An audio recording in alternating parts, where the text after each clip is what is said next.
नमस्ते, मैं हूँ सुदीप्ता। मसाला चाय पर आपका बहुत बहुत स्वागत करती हूँ। अक्सर लोग मुझसे जानना चाहते हैं कि मैं इतनी किताबें आखिर क्यों पढ़ती हूँ, क्या मिलता है मुझे इनसे, आखिर कितना कमा लेती हूँ इन्हें पढ़ के। तो आप सबके सवालों का मेरे पास एक ही जवाब है कि किताबों से मैं जो कमा लेती हूँ वो मैं कभी पैसे से नहीं कमा सकती थी। किताबें साल दर साल मुझे मेरा खुद का बेटर वर्जन देती हैं, मुझे पहले से ज़्यादा परिपक्व बनाती हैं, मेरी सोच, मेरे दृष्टिकोण को एक आधार देती हैं। वो हर बार मेरी सोच का दायरा पहले से थोड़ा और विस्तृत कर देती हैं, मेरे हिस्से का जो आसमान है वो थोड़ा और बढ़ा देती हैं। और किसी को क्या चाहिए। इसीलिए हर साल जब मैं किताबें पढ़ती हूँ तो साल के अंत में मैं उन किताबों की लिस्ट ज़रूर तैयार करती हूँ जो उस साल पढ़ी गई मेरी बेस्ट किताबें रही। और इस साल भी मैंने ऐसी कुछ किताबों की लिस्ट बनाई जिनके बारे में आज मैं आपको बताने वाली हूँ। ऐसी 12 किताबें जो मैंने 2020 में पढ़ी और वो मेरे लिए साल की श्रेष्ठ किताबें बन गई। ध्यान दीजिएगा, मैं उन किताबों की बात कर रही हूँ जो मैंने सन 2020 में पढ़ी, उनकी नहीं जो सन 2020 में प्रकाशित हुई हैं। तो बेस्ट ऑफ 2020 की ओर आगे बढ़ते हैं और पहली किताब के रूप में जिसका नाम लेना चाहूँगी वो है पंकज सुबीर जी का लिखा जिन्हें जुर्म इश्क पे नाज था। धर्म क्या है? अगर सभी धर्म इंसानियत की भावना को ही सर्वोपरि रखते हैं तो फिर ये सभी धर्म एक साथ मिलकर आज तक मानवीयता का पाठ क्यों नहीं पढ़ा सके? अगर सभी धर्मों का मूल तत्व अहिंसा है तो धर्म के नाम पर इतने झगड़े, इतना खून खराबा क्यों? इस किताब ने मेरे मन के ऐसे ही हजारों सवालों का जवाब दिया। कहानी कुछ इस तरह से है कि एक रात एक शहर के कस्बे में सांप्रदायिक दंगा भड़क उठता है। किताब का मुख्य किरदार रामेश्वर अपने मुंह बोले बेटे शहनवाज को बचाने की कोशिश में लग जाता है और इसी रात के बहाने से खंगाला जाता है पिछले 5000 वर्षों का इतिहास। धर्म जैसे जटिल विषय पर लिखा गया एक अनूठा उपन्यास और मेरे लिए साल का सुखद संयोग। अगली किताब उस लेखक के बारे में है जो एक दिन अचानक गायब हो गया। उसकी जिंदगी के कुछ पन्ने अधूरे ही रह गए, कुछ इस तरह से कि उन्हें ढूंढ निकालने की गुंजाइश मुश्किल है। स्वदेश दीपक का लिखा उनका आत्मकथात्मक संस्मरण मैंने मांडू नहीं देखा मैंने इस साल पढ़ा, जहां वो बताते हैं कि अपनी जिंदगी के 9 साल उन्होंने कैसे बिताए जब वो एक मानसिक रोग से ग्रसित थे, डॉक्टरों के अनुसार बाइपोलर डिसऑर्डर। यहाँ उन्होंने बताया है कि कैसे एक खूबसूरत महिला के प्रस्ताव को नकारने पर वो महिला उन्हें 7 सालों के लिए अभिशप्त कर देती है। ये कल्पना है या सच? कैसे एक साहित्य प्रेमी मन अपने चारों ओर कल्पनाओं का सघन घेरा बना लेता है। वो शख्स जिसकी हमारी और आपकी जीती जागती दुनिया में बड़ी ज़रूरत थी, कैसे एक मायालोक में जीने लग जाता है। किताब पढ़ने के बाद भी मेरे मन के ये सवाल ही रहे, लेकिन मैंने इस किताब को पढ़कर ये सीखा कि जब हम किसी संवेदनशील मन को समझने की कोशिश नहीं करते, जब हम उसके भीतर क्या चल रहा है ये जानना नहीं चाहते हैं, तो हम अक्सर कैसे उसके साथ ज़्यादतियाँ कर दिया करते हैं। इस किताब ने मुझे बहुत कुछ सिखाया। इस किताब को पढ़ना मेरे लिए जीवन का कभी न भूला जा सकने वाला अनुभव बना, अविस्मरणीय।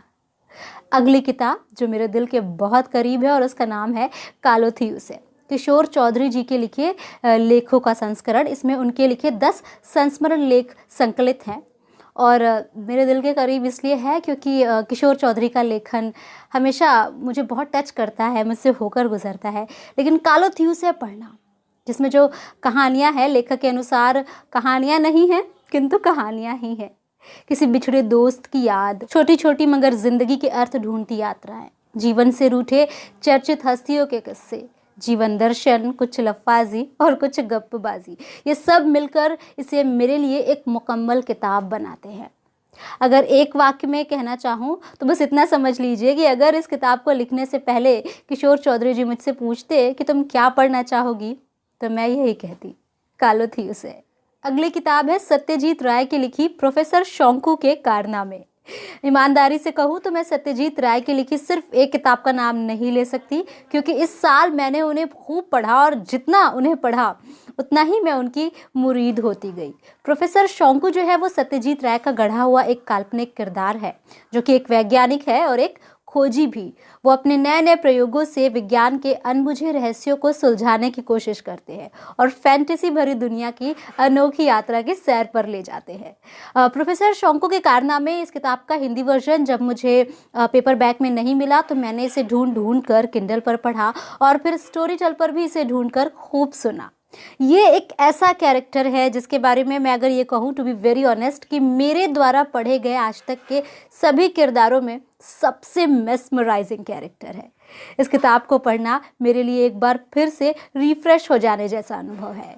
अगली किताब जिसने मुझे सिखाया कि दो लोगों के बीच एक सदी का अंतर भी कुछ नहीं रह जाता अगर किसी चीज़ को लेकर उनकी दीवानगी एक सी हो, और हो एक सा ही पागलपन। रविशंकर बल की लिखी दोज़खनामा की बात कर रही हूँ। गालिब और मंटो जो एक दूसरे से 100 साल के अंतराल पर पैदा हुए, इस किताब में एक दूसरे से बतियाते हुए नजर आते हैं। दोनों के दौर अलग, शहर अलग, शख्सियतें अलग, लेकिन राहें एक सी, तो संघर्ष भी एक से। गालिब और मंटो में वो क्या है जो उनको एक सा दिखाता है या उनके बीच समानता क्रिएट करता है? इसको आप इस बात से समझ सकते हैं कि हर इंसान अपनी जवानी में गालिब को एक बार ज़रूर पढ़ता है और फिर उसके बाद धीरे धीरे मंटो की गिरफ्त में पड़ ही जाता है। इस किताब ने मुझे सिखाया कि कलम थामना कितनी बड़ी चुनौती का काम है, ये भी कि किससे पेड़ों पर नहीं उगते। छठी किताब जिसे अगर मैं इस साल नहीं पढ़ती तो मैं कभी नहीं जान पाती कि मैंने पिछले 2 सालों में क्या सीखा। अज्ञेय जी की लिखी शेखर एक जीवनी। शेखर एक जीवनी एक मनोविश्लेषणवादी उपन्यास है जिसमें शेखर नामक बालक के बचपन से लेकर उसके वयस्क होने तक की सहज विकास यात्रा है। शेखर जो कि आम बालकों से बिल्कुल अलग है और उसका मासूम मन ईश्वर, धर्म, स्त्री पुरुष संबंधों का सच और जीवन मृत्यु जैसे सवालों से जूझ रहा है। पूछने पर उसे गोल मोल जवाब थमा दिए जाते हैं जो उसकी जिज्ञासा को शांत करने के बजाय उसे और उलझा देते हैं। और फिर ये उलझा मन कैसे एक विद्रोही मन में और विद्रोही मन कैसे एक प्रेमी मन में तब्दील हो जाता है, ये उपन्यास की कहानी है। इस उपन्यास ने मुझे सिखाया कि कितना ज़रूरी है अपने पूर्वाग्रहों से मुक्त हो जाना और कितना ज़रूरी है अपने सोच के सीमित दायरे को तोड़ना ताकि हम दुनिया से प्रेम कर सकें। प्रेम की बात की है तो उस उपन्यास के बारे में भी बताना ज़रूरी हो जाता है जो मैंने इस साल पढ़ी, जिसमें प्रेम भी है और नफ़रत से भरी इस दुनिया का सच भी। उदय प्रकाश द्वारा लिखित पीली छतरी वाली लड़की। बिल्कुल बॉलीवुड जैसा राहुल और अंजलि का प्रेम, लेकिन कहानी ज़रा भी फिल्मी नहीं है। अंजलि के प्रेम में पढ़कर राहुल एंथ्रोपोलॉजी सब्जेक्ट छोड़कर हिंदी से एमए करने के लिए एडमिशन ले लेता है। अंजलि एक राजनैतिक रसूख रखने वाले ब्राह्मण परिवार से ताल्लुक़ रखती है तो राहुल गैर जाति है। सामान्य सा दिखने वाला ये इंटरकास्ट प्रेम उतना भी सामान्य नहीं है जितना अक्सर बॉलीवुड में दिखाया जाता है। पूरा कैंपस ब्राह्मणों के वर्चस्व से घिरा है। जिस इलाके में कैंपस है वहाँ नक्सलवादी गतिविधियाँ भी सक्रिय हैं। नॉर्थ ईस्ट से आए छात्रों की स्थिति बद से बदतर होती जा रही है। भ्रष्ट तंत्र की छाप कैंपस के चप्पे चप्पे पर नजर आती है और इन सब के साथ साथ राहुल अंजलि का प्रेम भी चल रहा होता है। तो युवाओं पर बॉलीवुड का असर, राजनीतिक और सामाजिक विमर्श, सत्ता में जमकर बैठा हुआ जातिवाद और पीली छतरी वाली लड़की का प्रेम। एक प्रेम कहानी को और कैसा होना चाहिए।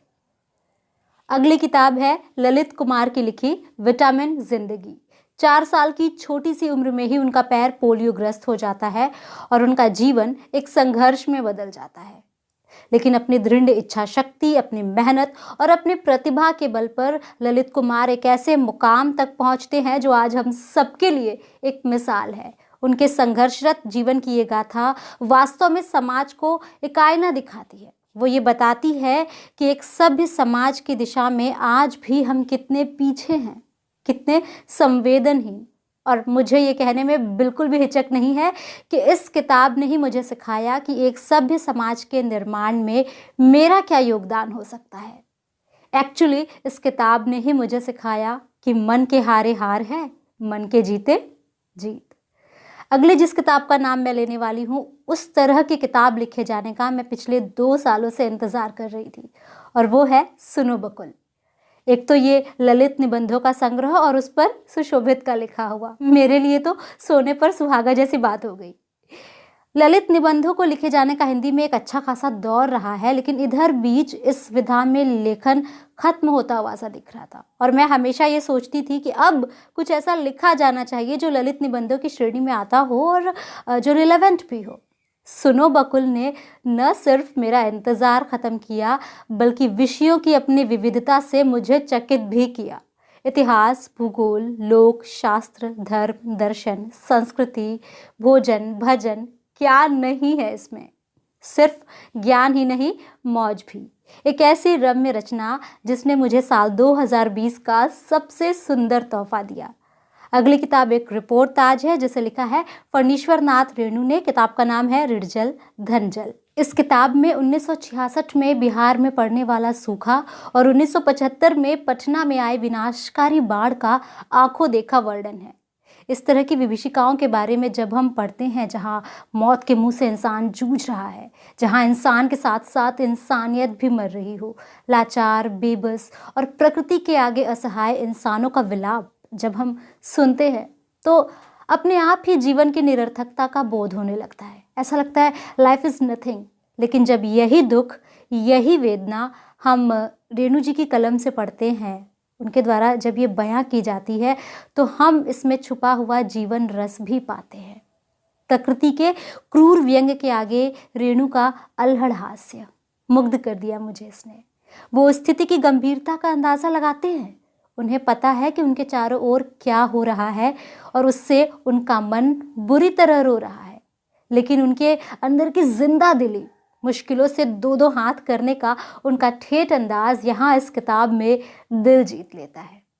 ऐसे ही पॉजिटिव वाइब्स बिखेरती एक अन्य किताब जो मैंने इस साल पढ़ी और वो मेरी पसंदीदा किताबों में शामिल हो गई, उसका नाम है ठहरती सांसों के सिरहाने से।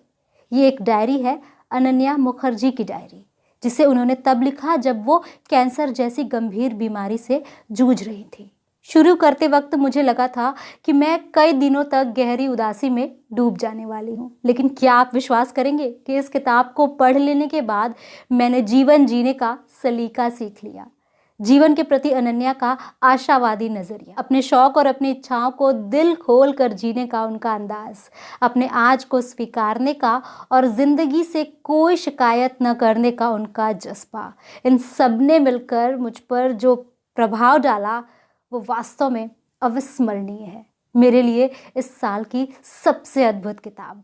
आज की 12वीं और आखिरी किताब के रूप में जिसका मैं नाम लेना चाहूँगी और जिसे मैं साल 2020 की श्रेष्ठ किताबों में शामिल करना चाहूँगी वो है ऋषभ प्रतिपक्ष की लिखी कृकपांडा पो पो पो। अपनी कहानियों से ऋषभ स्तब्ध करते हैं। हमारा खोखला हो चुका सिस्टम, धर्म के नाम पर पाखंड, जातिगत भेदभाव का सड़ा गला रूप, इस समाज में स्त्री होने की चुनौतियां, महज भीड़ का हिस्सा बनते लोग, इन विषयों पर ऋषभ ने जैसी कहानियां गढ़ी हैं वैसी मैंने आज तक कहीं नहीं पढ़ी थी। इन कहानियों में लेखक का जो पर्सपेक्टिव है, उनका जो एंगल है घटनाओं को देखने का, जो टेक वो लेते हैं, उसने मुझे निशब्द कर दिया। हर कहानी पूरी तरह से अनप्रेडिक्टेबल है और हर कहानी भीतर से उद्वेलित भी करती है। कमाल की बात यह कि इन कहानियों को लिखते वक्त उनकी कलम अपने चारों ओर फैले व्यवस्था के घेरे को तोड़ती है, एक ऐसा घेरा जो अक्सर ऐसे लेखकों को अपनी चपेट में ले ही लेता है। ऋषभ प्रतिपक्ष इस घेरे को तोड़ने में कामयाब रहे हैं। इस साल पढ़ी जाने वाली एक अभूतपूर्व किताब मैं इसे कहूँगी। तो ये थी आज की 12 किताबें जो साल 2020 की मेरी श्रेष्ठ किताबों के लिस्ट में शामिल हैं। और आप भी मुझे बताइएगा कि इस साल आपने ऐसी कौन सी किताब पढ़ी जो आपके लिए ज़िंदगी भर की यादगार किताब बन गई। मुझे जानकर बहुत अच्छा लगेगा। कमेंट बॉक्स में मेंशन करना मत भूलिएगा उस किताब का नाम। अभी के लिए चलती हूँ, अगले साल यानी नए साल में जल्दी मिलेंगे इस उम्मीद के साथ कि हम इस साल की सभी चुनौतियों का सामना कर पाएंगे। आज के लिए इतना ही। हाँ, मुझे आप मेरे इंस्टा पेज और फेसबुक पेज पर भी फॉलो कर सकते हैं, जिनके लिंक मैं डिस्क्रिप्शन बॉक्स में आपको दे दूँगी। तो अभी चलते हैं, अपना ढेर सारा ख्याल रखिएगा और ढेर सारी किताबें पढ़ते रहिएगा। टाटा, बाय बाय।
नमस्ते, मैं हूँ सुदीप्ता। मसाला चाय पर आपका बहुत बहुत स्वागत करती हूँ।